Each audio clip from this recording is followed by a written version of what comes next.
Okay, starting. So, hello, dear all students, and welcome to another video tutorial by Genome Biotech. In this video tutorial, we would be talking about the properties of the cancer cells. Now, what do you mean by the properties of the cancer cells? I have already explained it to you that cancer cells exhibit several different types of properties in yesterday class. That is, they do not have density dependent inhibition. The cancer cells do not undergo contact inhibition. They always comes in contact with each other and still they continues to grow. So they do not have any contact inhibition. The cancer cells are said to be immortalized. That means these are not going to die off. So these are considered to be an immortal cells. Cancer cells exhibit invasiveness as well as metastasis. They can invade new and pre-existing tissues as well as the ability of a cancer cell to move from one location to the next is referred to as its metastasis. That is commonly referred to as its metastasis. So one is referred to as invasiveness. Invasiveness. So what is invasiveness? The ability of the cancer cells to grow into the tissue is referred to as invasiveness. Invasiveness.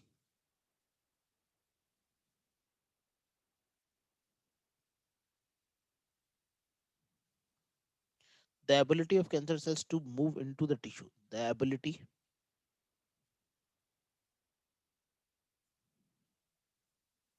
of cancer cells to move into specific tissues, to move into specific tissues, specific tissues is called as invasiveness. Now how this invasiveness is being obtained or is being maintained? This invasiveness is being maintained with the help of two phenomena. One is commonly referred to as the angiogenesis, and another one is being called as metastasis. What do you mean by angiogenesis? Angiogenesis. Angiogenesis refers to the formation of blood vesicles towards the mass of cancer cell is commonly referred to as angiogenesis. It refers to the formation of blood vesicles towards the mass of cancer cells. Okay, that is called as angiogenesis. Formation of blood vesicle towards the mass of cancer cells. Formation of blood vesicles towards the mass of cancer cells.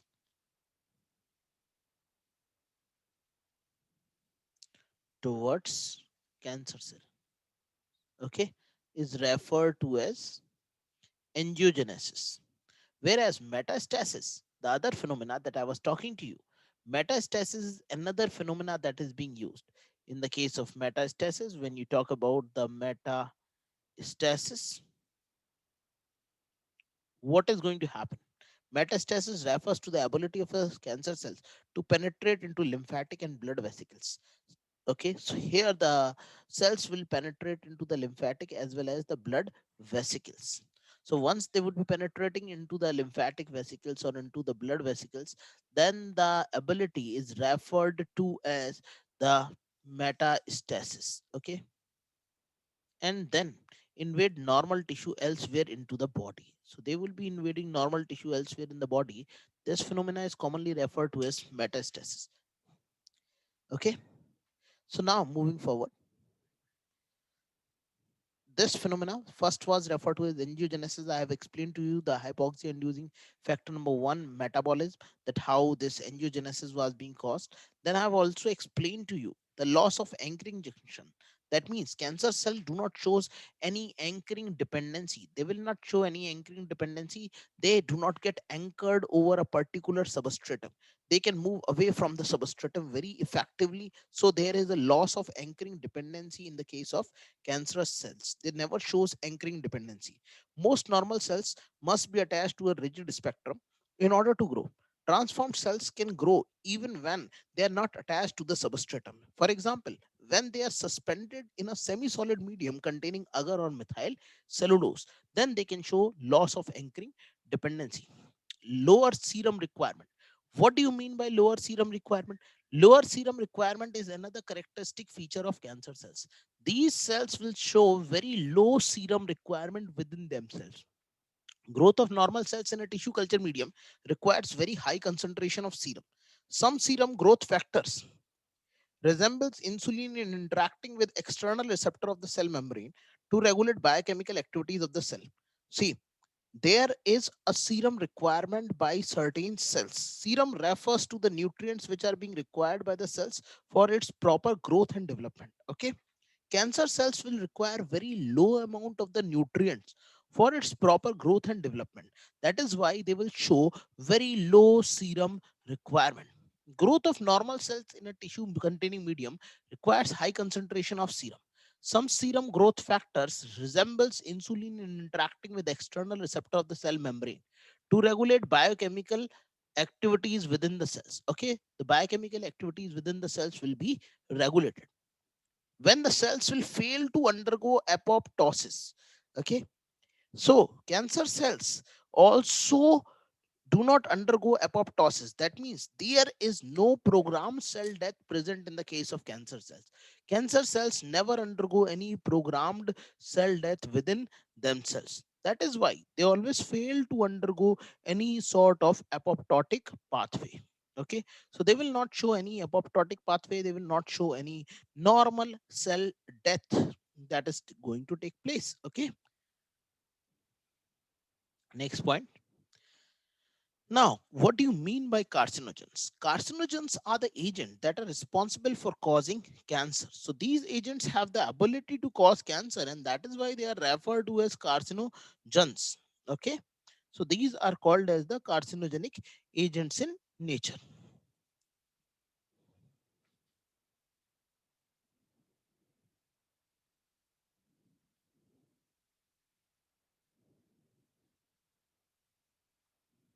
Now, the carcinogenic agents can be of several different types. Three different categories of the carcinogenic agents have been known. One is referred to as the radiations. Now, radiations can be of two different types, ionizing or unionizing radiation. When you talk about the unionizing radiation means the UV radiation, whereas the ionizing radiation is the one which will convert the molecules into ions. These ionizing radiations are the alpha rays, the beta rays, and the gamma rays which are present. Chemicals such as benzopyrene, benzene, etc., are also being used as a carcinogen. Several different types of biological agents such as viruses, etc., have been used as carcinogenic agents. So these are the agents that are being used as carcinogens. The ability of chemical and physical carcinogen to induce cancer can be accounted by the DNA damage that can cause by the error in introduced during the process of DNA replication. Okay, so there can be errors that can be introduced into the DNA, into the genetic material of an organism during DNA replication or during the repair mechanism. So during the repair mechanism, also the DNA can become damaged. If during the repair the DNA has been damaged, then it can lead to cancer formation. Now, chemical carcinogens. What do you mean by chemical carcinogens? Chemical carcinogens are the chemical agents that are responsible for the occurrence of cancer. These can be again of two different types. One is referred to as direct acting carcinogens, and another one is referred to as the indirect acting carcinogens. Now, direct acting carcinogens will be the one that will be directly causing cancer formation within the cell, whereas indirectly acting carcinogens will not cause the formation of cancer in the cell, but these chemical compounds will get modified themselves and will get converted into potent carcinogens. See, this is what I'm saying. Chemical carcinogens, you divide the chemical carcinogens into two different types: direct acting carcinogens and indirect acting carcinogens. Now, direct acting carcinogens are the one that will act directly without any metabolic activation. They do not require any metabolic activation for their activities. Whereas indirectly acting carcinogens always require metabolic activity for them to become a carcinogenic compound. They are pro carcinogens that gets converted into potent carcinogens only by the metabolic activity. Once only the metabolic activity takes place, then only they will get converted into carcinogens, or they will not get converted into the carcinogenic compounds. So that's the most important part about this thing. Now, the one of the most important carcinogenic agents are the aflatoxins. Now, what are these aflatoxins? How these aflatoxins are being caused? In what manner aflatoxins are being caused, and how aflatoxins formation is going to take place? So we will have to look at the aflatoxins.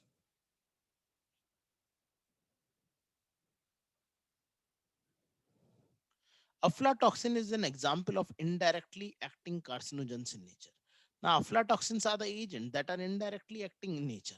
Now, what do you mean by indirectly acting carcinogens? Indirectly acting carcinogens means firstly they will be acted upon by the body cells. Then only they will get converted into potent carcinogenic agents. Okay. For example, aflatoxins are being activated and then are being converted into aflatoxin 2,3 epoxide by the action of intracellular enzymes. There are intracellular enzymes that are being converted into aflatoxin 2,3 epoxide, which is associated with characteristic mutation of a gene that is referred to as P53 gene. Now, aflatoxin causes particular mutations in the cell, and that mutation is being characterized within the gene that is referred to as the P53 gene. So, aflatoxins are responsible for mutation within the P53 gene. Aflatoxins, mycotoxins produced by the fungi. Aflatoxins refers to the mycotoxin produced by the fungi Aspergillus flavus, Aspergillus parasiticus. Okay, are among the most potent liver carcinogens. Chemically, the aflatoxin consists of difurofuran ring system fused to a curcumin moiety. Okay, so chemically, if you are going to look at the structure of the aflatoxin, they consist of a ring. That ring is referred to as difurofuran ring system. This difurofuran ring system is being fused to coumarin moiety. When these two ring system gets fused, then it lead to the formation of aflatoxin.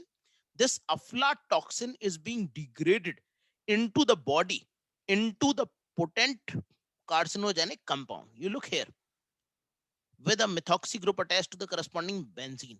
After chemical modification by liver enzyme, alpha toxin residues linked to G residue in DNA and introduces G to T transversion. So aflatoxin, there is a G to T transversion that is going to take place. Guanine is getting converted into thymine, and such type of transversions are going to take place. Okay. Once those transversions are going to take place, then these are being produced. Next,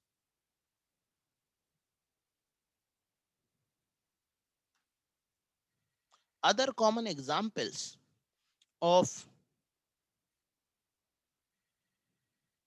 chemical carcinogens which are associated with a number of human cells. Those common examples are the benzene, arsenic, cadmium, radon, asbestosis. These are all the chemical agents that will lead to the formation of cancer. So benzene is the one that is responsible for the formation of leukemia. Arsenic is the one that will lead to the formation of lung and skin cancer. Cadmium, prostate cancer. Radon, lung cancer. Asbestosis, lung and gastrointestinal cancers. Then there is vinyl chloride. Vinyl chloride is the one that will lead to the formation of cancer of liver or angiosarcoma. Some carcinogens contribute to cancer development by stimulating cell proliferation rather than by inducing mutation. Such compounds are referred to as tumor promoters. Now, those chemical compounds which themselves will not lead to the formation of cancer, but rather they are going to introduce mutations. Such compounds are referred to as tumor promoters. These are the compounds that are called as tumor promoters. Forbol ester that stimulate cell proliferation by activating protein kinase C are classical example of stimulating proliferation of the mutated cell. There is a compound that is referred to as the forbol esters. They will be proliferating the cells by activating a protein, and that is referred to as protein kinase C. So protein kinase C is going to be activated. Once the protein kinase C is going to be activated, then it would be forming such type of cells. Next,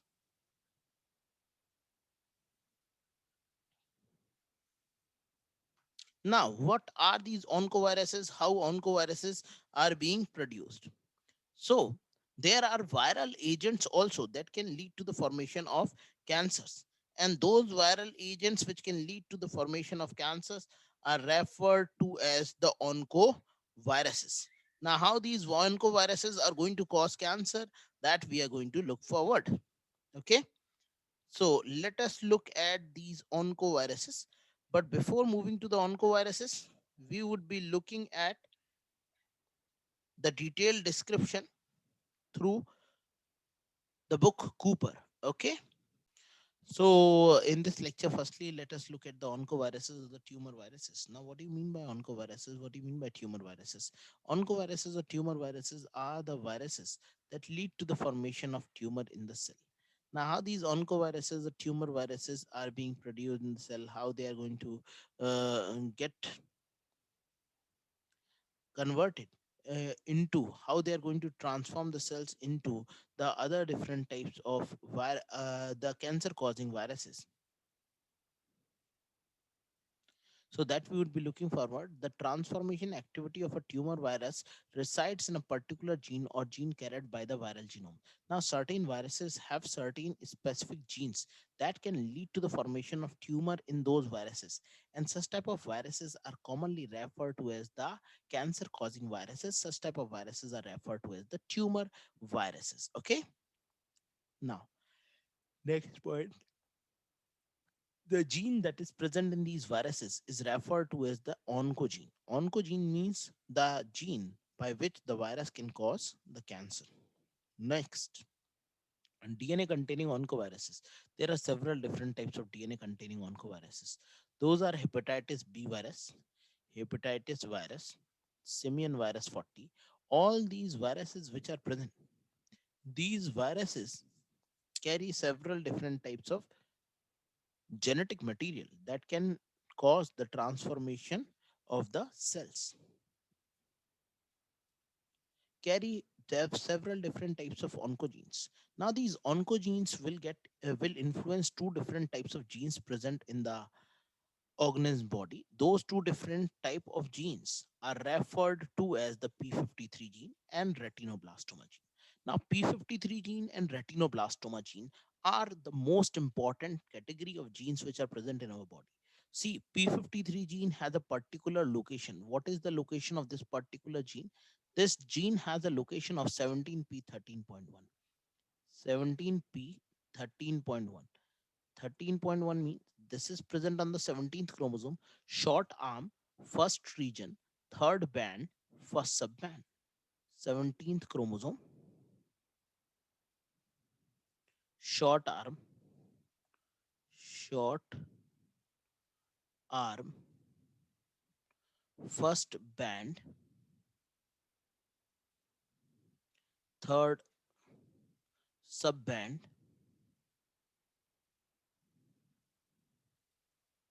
First is referred to as sub-subband.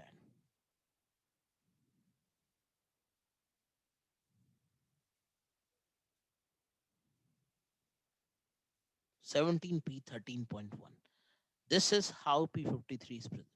P53 is also referred to as the guardian of the genome. Guardian of the genome. Okay. And this P53 is responsible for maintaining the genomic integrity of the DNA. It is responsible for maintaining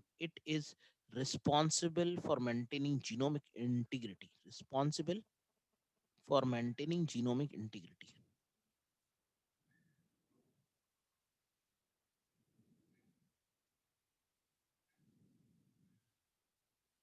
Genomic integrity.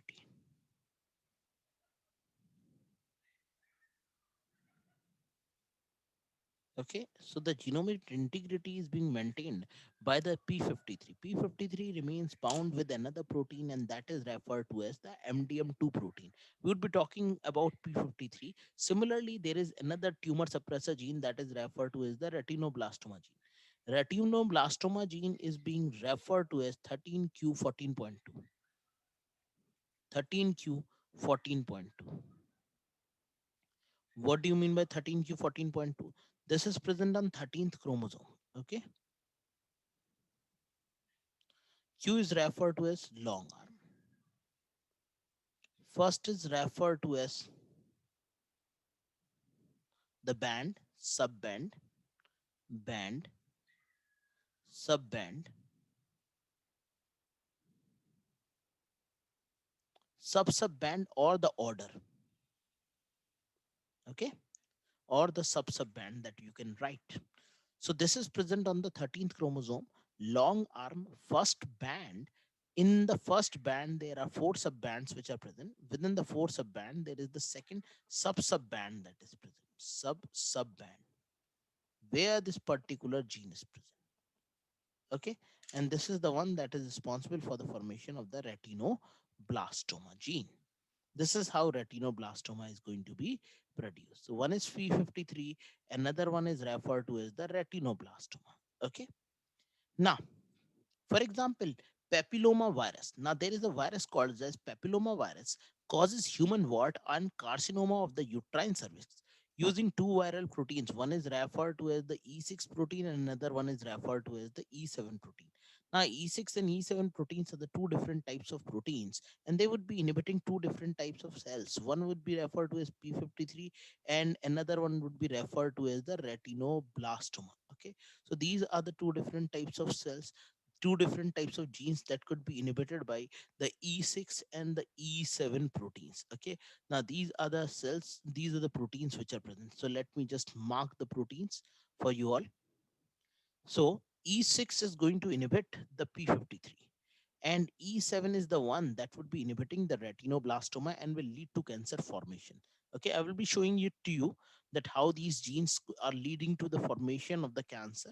Okay, now moving forward, see, name of the DNA containing oncoviruses. You will have to remember some of the most important oncoviruses. Hepatitis B virus is responsible for causing liver cancer. Papilloma virus is responsible for causing cervical and other anogenital cancers. Then there is another one that is referred to as Epstein-Barr virus. Epstein-Barr virus is responsible for carrying out Burkitt's lymphoma. Kaposi sarcoma associated herpes virus. Kaposi sarcoma is being caused by a particular virus called as Kaposi sarcoma associated herpes virus. Then RNA containing oncoviruses. Now, what do you mean by RNA containing oncoviruses? RNA containing oncoviruses are the viruses that will lead to the formation of cancer and contains RNA within themselves.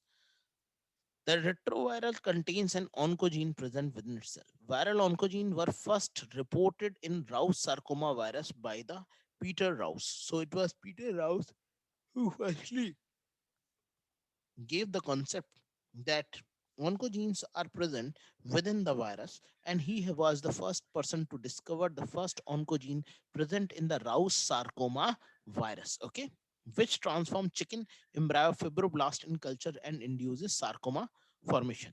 The first oncogene was originally found in the Rouse sarcoma virus was designed at the as the SRC proto oncogene. So these are several different types of uh, viruses and they're causing mutation. The most important are the Epstein-Barr virus causing Burkitt's lymphoma.